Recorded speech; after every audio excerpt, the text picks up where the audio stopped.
That we started rebuilding the Bugatti Chiron Sport, which is Alex's, which is just right there. Done. And what we're going to do now is we've got to get the rest of this interior out because we're going to have it all trimmed. Whilst we're there, we might as well make this car completely crazy. It doesn't start with the crash. It starts with a phone ringing at 2:47 in the morning. No warning, no context, just a voice on the other end that already sounds like it's been carrying the weight of what it's about to say. The car is gone, not damaged, not repairable in the usual sense. Gone in the way engineers use that word when they stop believing there's anything left to save. By sunrise, the photos are already circulating in places they were never meant to reach. A carbon shell torn open, a wheel bent at an impossible angle, a machine worth millions now sitting silent under harsh workshop light. A Bugatti, reduced to wreckage. Here is the front half of a Bugatti Chiron Sport, and here is the rear half of a Bugatti Chiron Sport, and today we've got to connect. And yet, somehow, that's not the part anyone will remember. The invisible damage. To understand why this rebuild was supposed to be impossible, you have to understand what a modern hypercar actually is.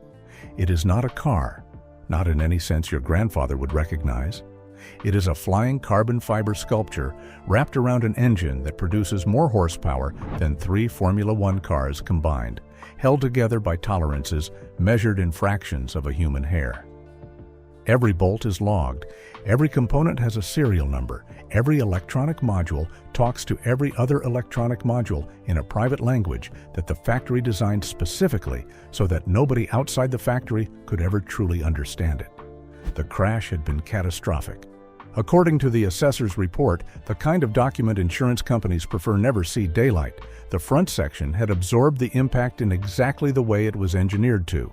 The crumple zones had crumpled. The carbon monocoque, the central tub that forms the spine of the entire vehicle, had cracked along a stress line near the front bulkhead. The front subframe was a sculpture of bent titanium. 2 of the wheels had separated entirely. The cooling system, the front differential housing, the active aerodynamics, the radar arrays, gone. Pulverized. But the worst damage was invisible. The carbon tub had absorbed energy in places no one could see without specialized equipment. Microscopic delamination, hairline fractures running through layers of woven fiber thinner than a sheet of paper. In any normal car, the body shop would simply replace panels. In this car, the tub was the car. Replace it, and you weren't repairing a vehicle anymore. You were building a new one. And new ones, if you were lucky enough to be allowed, started somewhere north of $3 million. The owner, a quiet man whose name has never publicly surfaced, referred to in workshop notes only as the client, had purchased the car years earlier. It wasn't an investment. It wasn't a status piece for Instagram. He had owned it for nearly a decade. He had driven it to weddings and to funerals. He had a photograph of his daughter, 6 years old, sitting in the driver's seat with her hands barely reaching the wheel. The first 3 estimates came back identical in spirit, if not in language. Total loss. Beyond economical repair. Recommend salvage. The 4th estimate, from a specialist in Germany who had worked on these cars for 15 years, was more honest. He looked at the photographs, he looked at the scans, and he said something the others had been too polite to say out loud. Even if you had unlimited money, the factory will not let you fix this. And without the factory, nobody can. That was when the owner started making phone calls. The manufacturer's warning. The response from Molsheim was, by all accounts, swift. When word reached the factory that the owner was exploring independent repair options, the official position was issued through proper channels, a polite, firm, legally precise letter explaining that the vehicle in question had sustained damage classified as structural and unrepairable outside of factory authorization. The letter went on to list in clinical language the reasons. The carbon fiber monocoque had been engineered as a single, continuous structural element. Cutting into it, the company explained, would compromise crash performance in ways that could not be recertified by any third party. By law, car makers have to report major problems so they can be fixed. Exactly the problem that we were trying to avoid when we passed this law. The drivetrain components, the transmission, the all-wheel drive transfer case, the differential housings, were paired electronically to specific vehicle identification numbers. The engine control units were locked. The active suspension modules required factory calibration tools that did not exist outside of Molsheim. The keys themselves were tied to a global registry. In short, the company had built a car that could only ever be repaired by the company, and the company had decided this car would not be repaired. The reasoning, officially, was safety. A hypercar capable of speeds approaching 300 miles per hour cannot be allowed back on public roads with a compromised structural foundation. If the tub failed at speed, the consequences would not be a fender bender. They would be a funeral. The company's lawyers, the company's engineers, and the company's insurance partners had all agreed on a single position. The car was retired. There were murmurs, of course, that the reasoning was not purely about safety, that allowing independent repairs on flagship hypercars set a precedent the brand could not afford, that the entire mystique of these machines, the price tag, the exclusivity, the waiting lists, depended on the idea that they could not be replicated, repaired, or reborn outside the cathedral of the factory itself. If a man in a small workshop could fix what Molsheim said was unfixable, what exactly was anyone paying for? A senior figure at the company, speaking allegedly off the record at a private event, was quoted as saying something that would later become almost prophetic. "You cannot rebuild what we have built, not because we are arrogant, because it is true." The owner received the letter. He read it carefully. He showed it to his lawyer. He showed it to his wife. He sat with it for 3 days. And then he put it in a drawer and made another phone call, this time to a man who had never built a Bugatti in his life. The workshop that shouldn't exist.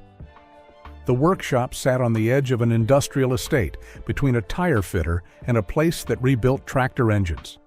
From the outside, it looked like nothing. A roll-up door, a faded sign, a yard with 2 old Mercedes saloons rusting quietly in the corner. Inside, it was a different story. The man who owned the workshop, we'll call him the builder, because that is what he was, and because his real name has been deliberately kept out of most accounts, had spent 30 years repairing things that other people said could not be repaired. Race-crashed prototypes, vintage Italian engines nobody had parts for, a Soviet-era armored vehicle that had been pulled out of a lake. He had a reputation, in certain circles, as the person you called when the official answer was no. He looked at the wreckage for a long time before he said anything. He walked around it. He crouched. He ran his fingers along the cracked edge of the monocoque. He listened to the way the suspension creaked when he pushed on a corner. He didn't speak for almost an hour. When he finally turned around, he had 2 questions. The first was, "Do you understand that if I do this, the factory will never recognize this car as theirs again?" The second was, "Do you understand that I have never done this before, and neither has anyone else?" The owner said yes to both. The team came together quickly. A composite specialist who had worked on America's Cup yacht hulls, a woman whose hands knew carbon fiber the way a sculptor's know clay, a retired drivetrain engineer who had once worked on Formula One gearboxes and had recently been bored enough with retirement to be tempted, a young machinist, barely 26, who could 3D scan an object and reproduce it to tolerances that made older engineers swear under their breath, a software specialist whose role was, officially, never discussed. 5 people, 1 impossible car. The first task was simply to understand what they were looking at. If you put carbon fibre on clips, you're the devil. This is built like an Audi, never to be taken apart, but these are meant to be well reliable, these cars, aren't they? The factory documentation was, of course, unavailable, so they began the long, painstaking process of reverse engineering an entire hypercar from the outside in. Every component was scanned, photographed, measured, cataloged. Every wire was traced. Every fastener was identified by metallurgical analysis. The team built a digital twin of the car on a computer, layer by layer, before they ever picked up a tool. Sourcing parts was a dark art unto itself. Some components were simply impossible. They didn't exist outside the factory, and the factory wasn't selling, so the team made them. The damaged front subframe was redesigned in CAD, machined from a billet of aerospace-grade alloy at a small shop normally used to make components for medical devices. The titanium exhaust headers were fabricated from scratch by a Paisandai company whose normal business was bicycles. A radar housing was 3D printed in a material that didn't quite match the original spec. They tested it for weeks until they were sure it would behave correctly. Other parts came through channels that nobody in the workshop liked to talk about. There are always, in any industry, people who have access to things they shouldn't. Some salvage yards keep cars officially listed as scrapped. Some former employees keep relationships. Some shipping crates arrive without paperwork. The team would say only, when pressed years later, that every part installed in the car was acquired legally.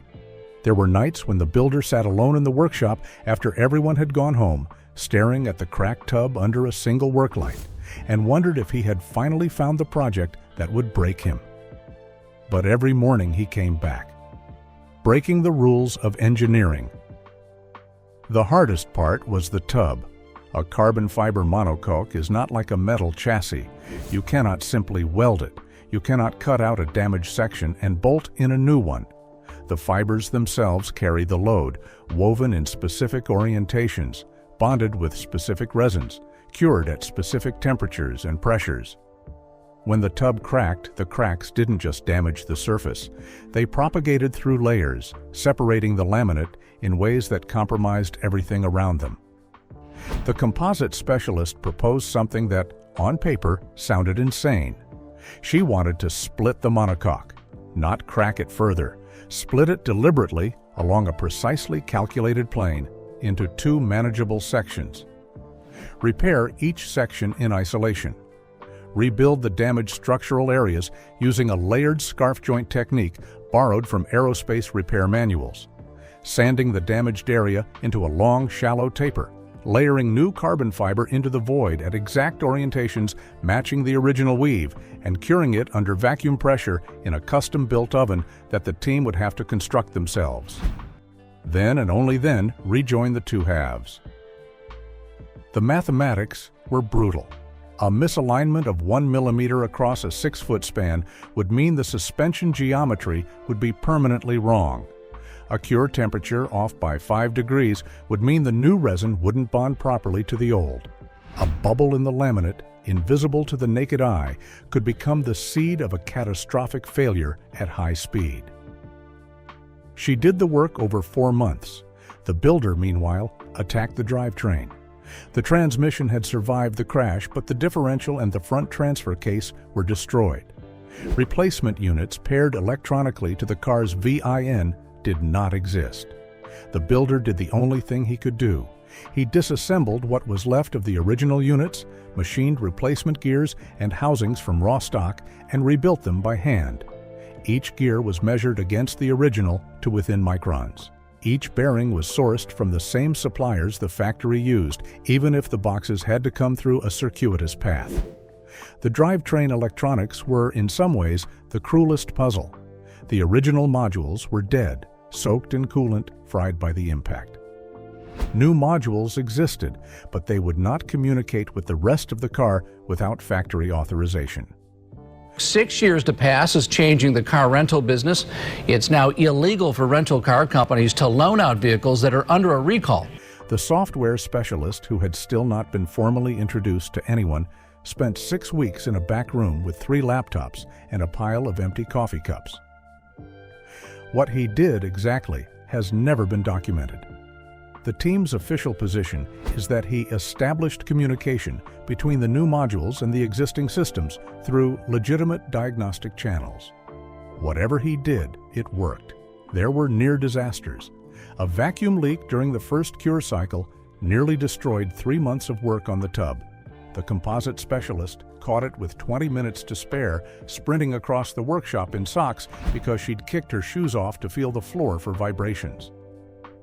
A misaligned dowel pin during drivetrain reassembly caused a metallic screech on the first test rotation that made everyone in the building go pale. The young machinist made one error, exactly one, on a single bracket, and corrected it before anyone else noticed, and never told the team about it until years later. By month 9, the car looked like a car again. By month 11, it looked like the car it had been. And then came the night when there was nothing left to do, except find out if any of it had worked. The moment the impossible started. It was a Tuesday. The team had agreed, almost without discussing it, that there would be no audience, no phones, no cameras. If the engine didn't start, if something arced, if something leaked, if a fuel line failed and the entire workshop went up, they didn't want a video of it ending up online. There would be no triumph and no humiliation, just the 5 of them, the car, and whatever was about to happen. The builder sat in the driver's seat. He pressed the button. For a long moment, there was nothing. Just the soft electronic chime of systems waking up, the dashboard scrolling through its self-checks, lights flickering on in sequence. The owner stood by the workshop door, hands in his pockets, holding very still. The composite specialist had her eyes closed. The young machinist was watching a multimeter that wasn't even plugged into anything important. He just needed something to look at. The fuel pump primed, a faint click. The starter engaged. And the W16, 16 cylinders of impossibility, an engine that had been dismembered, scattered, partially rebuilt, partially replaced, electronically resurrected by a man whose name nobody would say out loud, turned over once, twice, and caught. The sound was unmistakable. It is a sound that nothing else on earth makes. Not exactly. A deep, layered, mechanical roar with a metallic edge that makes the inside of your chest vibrate. It filled the workshop.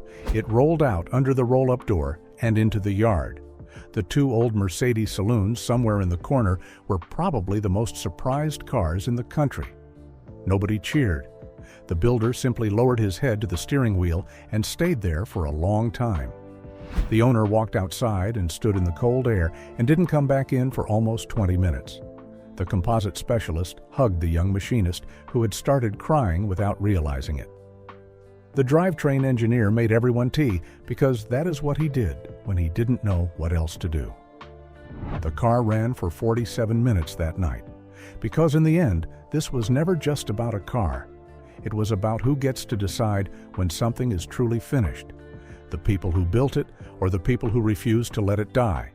And if that line keeps getting blurred, quietly, repeatedly, in garages, in workshops, in systems designed to prevent it, then the real question isn't what was rebuilt. It's what else is already being rebuilt without permission while no one is watching. And when the next impossible machine returns to life, will we even recognize who it belongs to anymore?